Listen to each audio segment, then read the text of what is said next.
अस्सलाम वालेकुम। आज हम टॉपिक स्टार्ट करेंगे मुस्लिम साइंटिस्ट और इसके बाद जो सबसे इम्पोर्टेंट टॉपिक है वो हम स्टार्ट करेंगे। मुस्लिम scientist is topic 1.2। Muslim scientist, अगर आप लोगों को पता नहीं हो तो साइंस जो है उसमें मुस्लिम साइंटिस्ट ने पिछले दौर में बहुत ज़्यादा डिस्कवरीज़ की हैं और उसी के बेस पे बहुत ऐसी डिस्कवरीज़ भी हैं जिसके बेस पे आज पूरी पूरी इंडस्ट्रीज़ रिलाई करती हैं ऑन रिसर्चेस पे। मुस्लिम साइंटिस्ट में तीन साइंटिस्ट का ज़िक्र किया गया है। जाबिर बिन हयान जो 721 815 AD में 721 में पैदा हुए, 815 में उनकी डेथ हुई। He was born in Iran and practised medicine in Iran. He introduced experimental investigation in chemistry and also wrote a number of books on plants and animals. His famous books are Al-Nabatat and Al-Haywan. अब आप देखें कि उस ज़माने में Jabir bin Hayyan ने काफ़ी books लिखी थी और उन्होंने केमिस्ट्री के ऊपर बहुत ज़्यादा काम किया था और उन्होंने उनकी जो सबसे फेमस और मशहूर जो बुक्स हैं वो दो हैं, अल-नबातात एंड अल-हैवान। हैवान कहते हैं एनिमल्स को, नबातात कहते हैं प्लांट्स को। प्लांट्स एंड एनिमल्स पे उन्होंने बुक्स लिखी थी। अब आप ख़ुद अंदाज़ा लगाएं कि उस दौर में बग़ैर इंटरनेट के, बग़ैर इतनी ज़्यादा रिसोर्सेज के उन्होंने कितनी मेहनत की होगी कि उन्होंने किताबें लिखी हैं और उन किताबों का ज़िक्र आज तक मौजूद है। दूसरे हैं Abdul Malik Asmai. He is considered the first Muslim scientist who studied animals in detail. His famous writings include Al-Abil, Al-Khail and Al-Wahush and Khaliq al-Insan. इनकी जो 4 फेमस राइटिंग्स हैं उनमें से ये शामिल हैं और ये जो हैं पहले साइंटिस्ट थे, मुस्लिम साइंटिस्ट, जिन्होंने जानवरों को इतनी डिटेल में पढ़ा है। ठीक है। अल-अबील कहते हैं कैमल को। कैमल के ऊपर उन्होंने रिसर्च की, उनको पढ़ा और लिखा उनके बारे में। अल-खाइल मीन्स हॉर्स, अल-वहूश मीन्स एनिमल्स जो जंगली जानवर होते हैं, और खलकल इंसान मतलब अल्लाह की खलकल इंसान, ठीक है, जो ह्यूमन क्रिएचर है। उसके बाद है अबू अली सीना। अबू अली सीना का नाम आपने बहुत ज़्यादा सुना होगा। He is a very famous Muslim scientist. He is honoured as the founder of medicine and is called as Avicenna in the west. अच्छा, मगरिब में यानी यूरोप में इनको एविसीना कहते हैं, अबू अली सीना को एविसीना कहते हैं और उनको कहा जाता है फाउंडर ऑफ मेडिसिन। ये बहुत बड़े एज़ाज़ की बात है कि फ़ाउंडर ऑफ मेडिसिन का लक़ब जो है वो एक मुस्लिम साइंसदान को दिया गया है। और क्यों दिया गया है? क्योंकि वो एक ही टाइम पे एट अ टाइम बहुत ज़्यादा पर्सनालिटीज़ आई मीन अचीवमेंट्स के मालिक थे। जैसे वो फिज़िशियन भी थे, फ़िलोसफ़र भी थे, एस्ट्रोनॉमर भी थे और पोइट शायर भी थे। One of his books Al-Qanun fil Tibb is known as the canon of medicine in West. Al-Qanun fil Tibb, जैसे कि नेम से ज़ाहिर होता है कि तिब के यानी कि मेडिसिन के कानून। तो आप अब इस चीज़ से अंदाज़ा लगा सकते हैं उनको फाउंडर ऑफ मेडिसिन ऐसे ही नहीं कहा गया। ठीक है, तो ये हमारी 3 फेमस मुस्लिम साइंटिस्ट हैं और उन्हीं के बेस पे जो है आज साइंस ने इतनी तरक्की की है। अच्छा, नेक्स्ट जो हम टॉपिक स्टार्ट करने जा रहे हैं वो बेइंतहा इम्पोर्टेंट है। आपने इसको बहुत ही अच्छी तरीके से पढ़ना है, समझना है और याद करना है। इसमें हम लोग ये देखेंगे कि इंसान की या जानवर की, किसी भी लिविंग ऑर्गेनिज़म की, उनकी तख्लीक किस तरह से अल्लाह ताला ने स्टेप वाइज सबसे स्मॉलेस्ट पार्ट से हम शुरू करेंगे और हम ये देखेंगे कि अल्लाह ताला ने किस तरह से स्मॉलेस्ट पार्ट से लेकर पूरे एक ऑर्गेनिज़म, पूरे एक जानदार प्लांट या एनिमल को किस तरह से बनाया है, कितनी डिटेल से बनाया है। ठीक है। The levels of organisation. Organisation का मतलब है किसी भी चीज़ को बनाना। यहाँ पे हम ज़ाहिर और लिविंग ऑर्गेनिजम्स को पढ़ेंगे। In order to understand the various phenomena of life, biologists study biological organization at different levels, which are as follows: subatomic and atomic level. उसके बाद है molecular level, organelle and cell level, tissue level, organ and organ system level, individual level, population level. Community level and biosphere level. हम सबसे छोटे level से start करेंगे और हम सबसे हाईएस्ट लेवल तक लेकर जाएंगे इस टॉपिक को। सबसे पहले हम लोग पढ़ेंगे सब एटॉमिक एंड एटॉमिक लेवल। आपने एटम के बारे में तो पढ़ा ही होगा प्री नाइन्थ में, ठीक है। Atom is the smallest part of the world. Atom सबसे जो छोटा, बिल्कुल जो नेकेड आई को भी नज़र नहीं आता, आप उसको माइक्रोस्कोप में देख सकते हैं। जो सबसे छोटा पार्ट होता है किसी भी चीज़ का, उसको हम एटम कहते हैं। और एटम के अंदर भी सब एटॉमिक चीज़ें होती हैं, मतलब सब एटॉमिक मतलब उसके अंदर भी फिर उसके बॉडी को जो है पढ़ा गया है, एनालाइज किया गया है, स्टडी किया गया है साइंटिस्ट्स ने। All types of matter are made up of elements and each element contains a single kind of atoms. Okay, atom. The atoms are actually made up of many subatomic particles. The most stable subatomic particles are electrons, protons, and neutrons. Out of the 92 kinds of elements that occur in nature, 16 are called bioelements. These take part in making the body mass of a living organism. Out of these bioelements, only 6 oxygen, carbon, hydrogen, nitrogen, calcium, and phosphorus makes 99% of the total mass, and other 10 collectively make 1% of the total mass. Okay, अब देखिए जो सब atomic level है वो है proton, neutron और electron. इसके बारे में आपने पढ़ा होगा कि एटम के अंदर फिर सब एटॉमिक जो एलिमेंट्स हैं वो ये 3 चीज़ें हैं, मतलब एटम की जो स्ट्रक्चर है उसके अंदर ये 3 चीज़ें शामिल हैं, ठीक है। अब आपको ये भी पता है कि हमारी नेचर में कुदरत ने 92 एलिमेंट्स हैं, natural elements. 92 natural elements are there in our nature, जिसमें से 16 जो है उन्हें हम बायो एलिमेंट्स कहते हैं।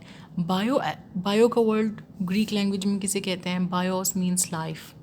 बायो एलिमेंट्स इन एलिमेंट्स को इसलिए कहते हैं क्योंकि ये हमारी बॉडी का हिस्सा है, ठीक है।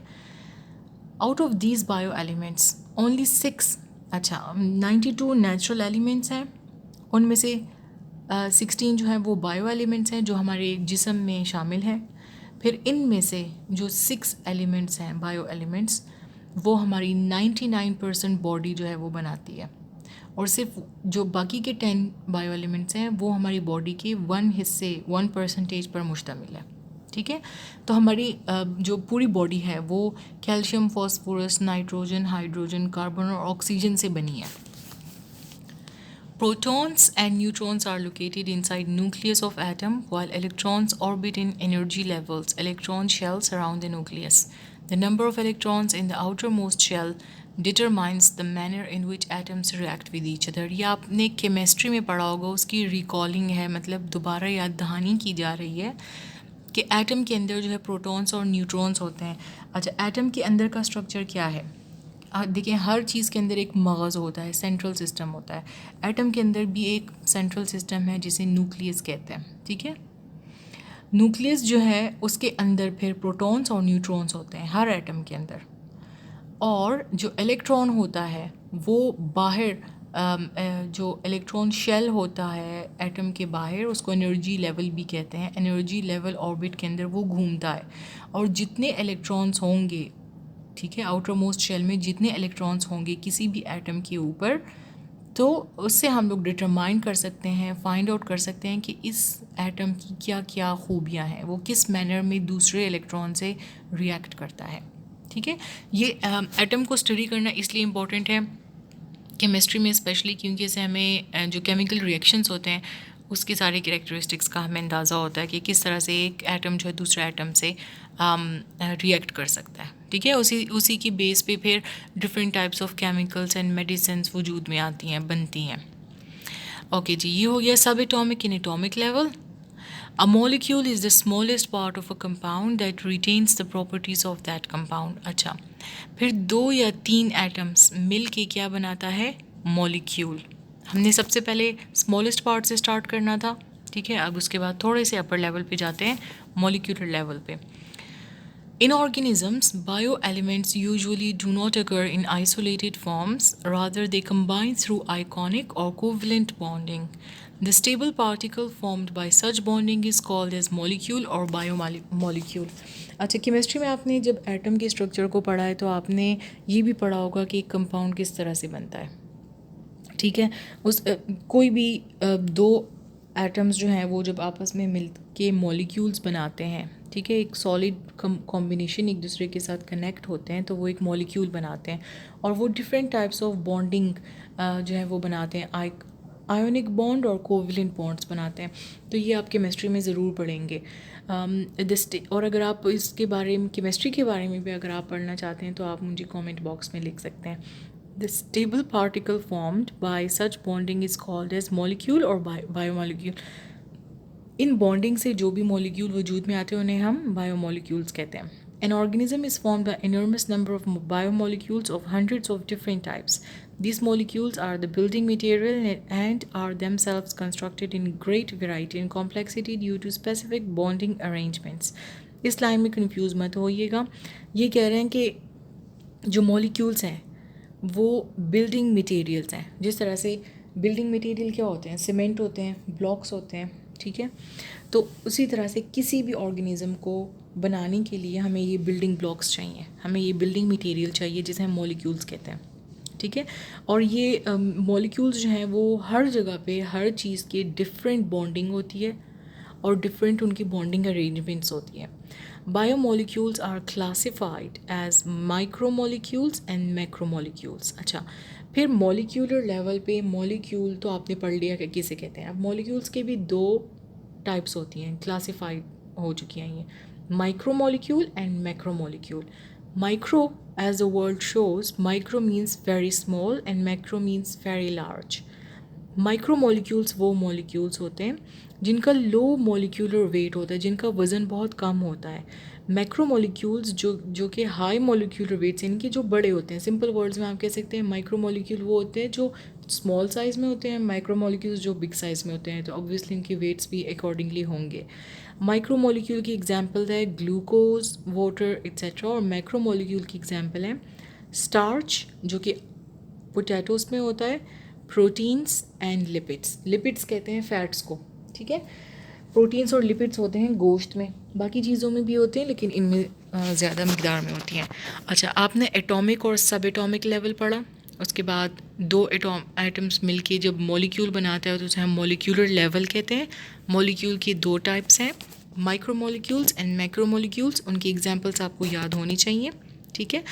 अच्छा, उसके बाद डिफरेंट मॉलिक्यूल्स। यहाँ पे हम क्योंकि बायो पढ़ रहे हैं ना, तो हम लोग बायो के ही, लिविंग ऑर्गेनिज्म के ही ऑर्गेनाइजेशन के बारे में बात करेंगे, ठीक है।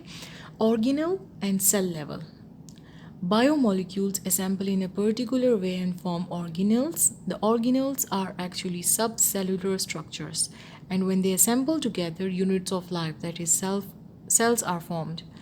Each type of organelle is specialized to perform a specific function. For example, mitochondria are specialized for cellular respiration, and ribosomes are specialized for protein synthesis. In this way, functions of the cell are accomplished by these specialized structures. It is an example of the division of labor within the cell. In case of prokaryotes and most protists, the entire organism consists of a single cell. In the case of most fungi, all animals and all plants, the organism consists of up to trillions of cells. अच्छा, ये बड़ा ही एक interesting topic है जो organelle और cell level है। आपने ये पढ़ा कि सबसे छोटे लेवल पे एटम होते हैं, फिर मॉलिक्यूल्स होते हैं, फिर डिफरेंट बायो मॉलिक्यूल्स जो हैं वो कंबाइन होके सेल ऑर्गेनल्स बनाते हैं, ठीक है। ऑर्गेनल कहते हैं, आपको पता है हमारी पूरी बॉडी जो है वो सेल से बनी है, ठीक है। बहुत ही माइन्यूट छोटे छोटे से ब्लॉक्स हैं, सेल से बनी है हमारी। अच्छा, सेल के जिस तरह से एटम के अंदर सब एटॉमिक स्ट्रक्चर था, उसी तरह सेल के अंदर भी जो जो चीज़ें होती हैं उन्हें हम ऑर्गेनल्स कहते हैं। तो डिफरेंट मॉलिक्यूल्स मिलकर, बायो मॉलिक्यूल्स जो हैं वो मिलकर सेल ऑर्गेनल्स बनाते हैं। और सेल ऑर्गेनल जब मिल के एक सेल बनाता है, और सेल क्या है, सेल जो है वो बिल्डिंग ब्लॉक है इंसानों का, जानवरों का, प्लांट्स का, जानदार ऑर्गेनिजम्स का, ठीक है। अच्छा, अब इसमें कंफ्यूज नहीं होना एटम और सेल ऑर्गेनल्स में, ठीक है।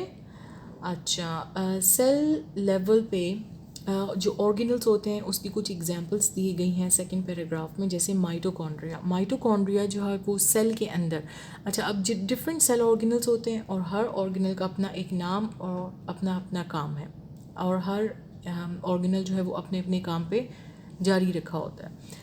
ठीक है, माइटोकॉन्ड्रिया जो है वो सेलुलर रेस्पायरेशन, सांस लेने, जो सेल में जो रेस्पायरेशन होती है, ठीक है, उसकी रिस्पॉन्सिबिलिटी लेता है। राइबोसोम्स जो है वो प्रोटीन बनाने के काम पे जो है वो स्पेशलाइज्ड है।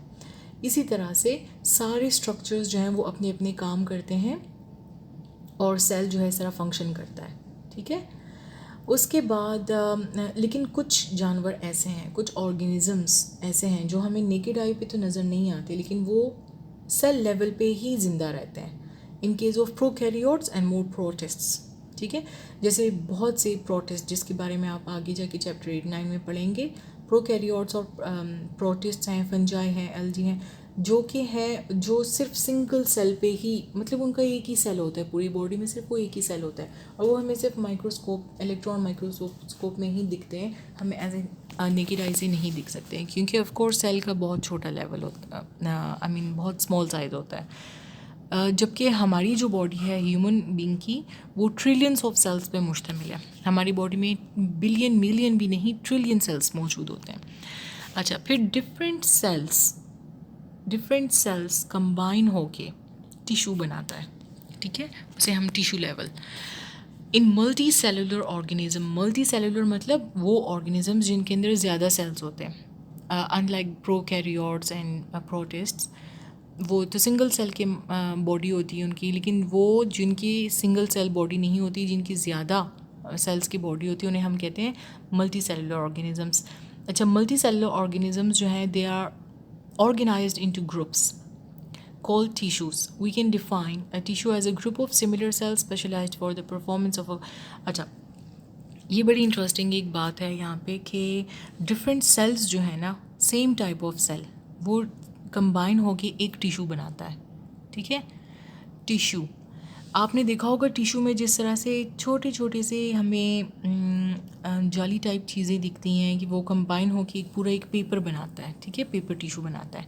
उसी तरह हमारी बॉडी में भी डिफरेंट सेल्स एक साथ मिल के, सेम काइंड ऑफ सेल्स एक साथ मिल के जो है वो टिश्यू बनाता है। Muscular tissues is one example. आप देखेंगे हमारी गोश्त का जो स्ट्रक्चर है, ठीक है, वो डिफरेंट है। हमारे जो स्केलेटन का स्ट्रक्चर है वो डिफरेंट है। हमारे हार्ट का स्ट्रक्चर, हमारे जो ब्रेन का स्ट्रक्चर है वो सब डिफरेंट है। क्यों डिफरेंट है? क्योंकि इनके अंदर डिफरेंट सेल्स हैं जो कि कंबाइन होके एक टिश्यू बनाता है। मस्कुलर टिश्यू अलग होते हैं, स्केलेटल टिश्यूज़ अलग होते हैं, हार्ट टिश्यूज़ अलग होते हैं, ठीक है, नर्वस टिश्यूज़ अलग होते हैं, तो एनिमल टिश्यूज़ अलग होते हैं और प्लांट टिश्यूज़ अलग होते हैं। तो डिफरेंट सेल्स फिर कंबाइन होके वो टिश्यू बनाता है। उसके बाद डिफरेंट टिश्यूज़ जो हैं, ठीक है, more than one type of tissue having related functions are organized together and make a unit called organ. Organ कहते हैं एक एज़ा को, ठीक है, जैसे हार्ट एक ऑर्गन है, स्टमक ऑर्गन है, लीवर ऑर्गन है, gall bladder is an organ. अच्छा, फिर डिफरेंट टिश्यूज़ जो हैं वो मिल के, ठीक है, जो एक रिलेटेड फंक्शन, इनको एक काम करना है, सारे टिश्यूज़ ने, डिफरेंट टिश्यूज़ ने मिल के एक काम करना है। ठीक है, वैसे टिश्यूज़ एक साथ मिलकर जो है वो एक ऑर्गन बनाता है, मतलब एज़ा बनाता है, और इस तरह से हमारा ऑर्गन सिस्टम लेवल आ जाता है। इसको पढ़ते हैं और फिर मैं आपको वर्ड टू वर्ड एक्सप्लेनेशन बताऊंगी। Different tissues of an organ perform their specific functions and these functions collectively become the functions of that organ. For example, stomach is an organ specialized for the digestion of proteins and for storing food. ठीक है, अब देखें पेट जो है वो एक organ है, एज़ा है, और क्या काम करता है? प्रोटीन्स की डाइजेशन करता है, फूड को स्टोर रखता है और उसको डाइजेस्ट करता है आहिस्ता आहिस्ता से। Two major types of tissues are present in it structure. अब आप देखें, जैसे कि मैंने कहा कि डिफरेंट टिश्यूज़ जो हैं वो मिल के एक ऑर्गन बनाता है। अब आप देखें स्टमक जो है वो किन टिश्यूज़ से मिलकर बना है। इसके अंदर एक तो होता है एपिथेलियल ग्लैंडुलर टिश्यू जो कि सिक्रीट करता है gastric juice for the digestion of proteins. दूसरा होता है मस्कुलर टिश्यू। आप देखें, अगर आप स्टमक, पेट के स्ट्रक्चर को देखें ठीक है। उसके अंदर मसल होता है, गोश्त, और एक होता है ग्लैंडुलर टिश्यू। अंदर की जो थैली होती है ना, वो आपने देखा होगा, देखा क्या होगा पिक्चर्स में कि वो गीली होती है, ठीक है। जब हम पेट के अंदर खुराक जाती है, वहाँ पे स्टोर होती है, तो स्टोर होके वो किस तरह से उसके स्मॉल पार्टिकल्स होके वो खून में शामिल हो जाता है, सोचने की बात है। तो इसमें ये होता है कि उसके अंदर 2 टाइप्स ऑफ टिश्यूज़ होते हैं, एक होता है एपिथेलियल टिशू या फिर ग्लैंडुलर टिशू, क्योंकि उसके अंदर ग्लैंड्स होते हैं। फिर आप आगे जाके ग्लैंड्स जो हैं वो पढ़ेंगे डिटेल में।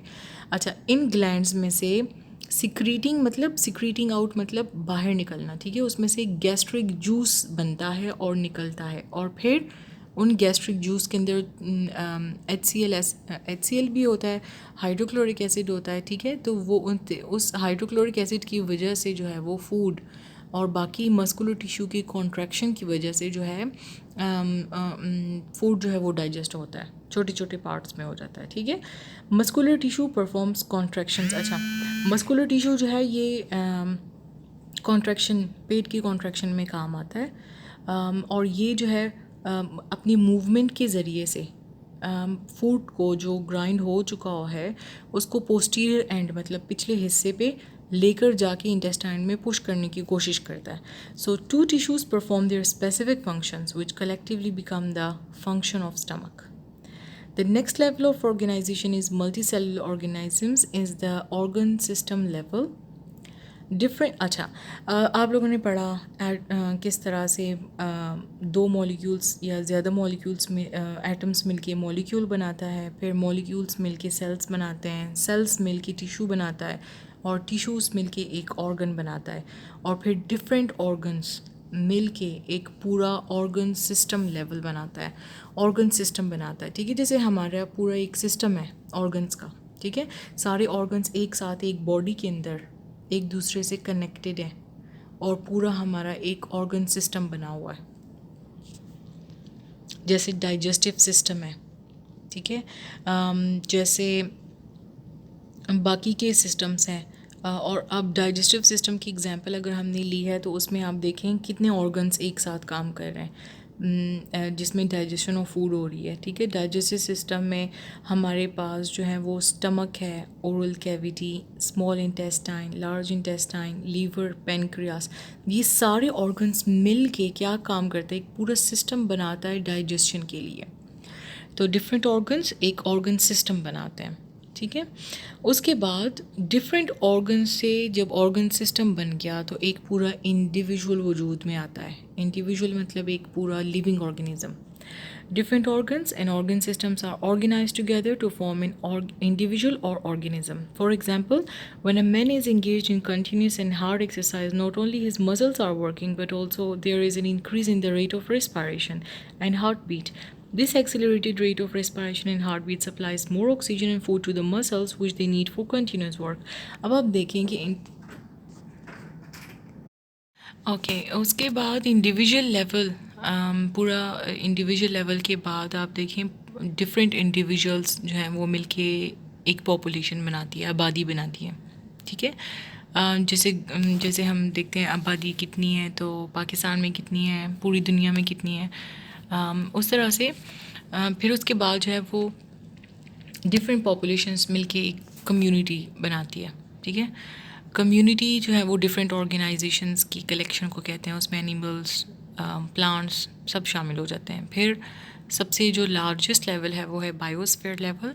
The part of earth inhabited by organisms communities is known as biosphere. It constitutes all ecosystems, जितने भी इकोसिस्टम्स हैं वो सब, जो भी लिविंग नॉन लिविंग कंपोनेंट्स एक दूसरे से इंटरेक्ट करती है, वो इस ज़मीन की मतलब इस प्लैनेट के ऊपर वो जो है बायोस्फीयर लेवल बनाता है। तो ये रहे सारे लेवल्स, और हम पढ़ते हैं green and blue informations. A species is defined as a group of organisms capable of interbreeding and producing fertile offspring. Species किसे कहते हैं? स्पीशीज़ का वर्ड आप बार बार सुनेंगे बायोलॉजी की इस बुक में। स्पीशीज़ कहते हैं वो ग्रुप ऑफ ऑर्गेनिज्म, ठीक है, जो आपस में इंटरेक्ट करके इंटरब्रीड करके ऑफस्प्रिंग बच्चे पैदा करते हैं। जैसे सेम टाइप ऑफ एनिमल, जैसे कि कैट एक स्पीशी हो गया, ठीक है, हम ह्यूमन बींग्स की एक स्पीशीज़ है। इस तरह से habitat means the area of the environment in which organism lives. Habitat कहते हैं जहाँ पे कोई भी ऑर्गेनिज्म जो है वो उसकी रहने की जगह को हम हैबिटेट कहते हैं। For example birds lives in nest, nest is there habitat. ठीक है, कोई भी क्वेश्चन हो इससे रिलेटेड, इस टॉपिक से रिलेटेड, 1.2 से रिलेटेड, तो आप मुझसे कमेंट बॉक्स में पूछ सकते हैं। और नेक्स्ट वीडियो में मैं आपको 1.3.1 सेलुलर ऑर्गेनाइजेशन समझाऊंगी डिटेल में। ठीक है, ओके जी, अल्लाह हाफिज़।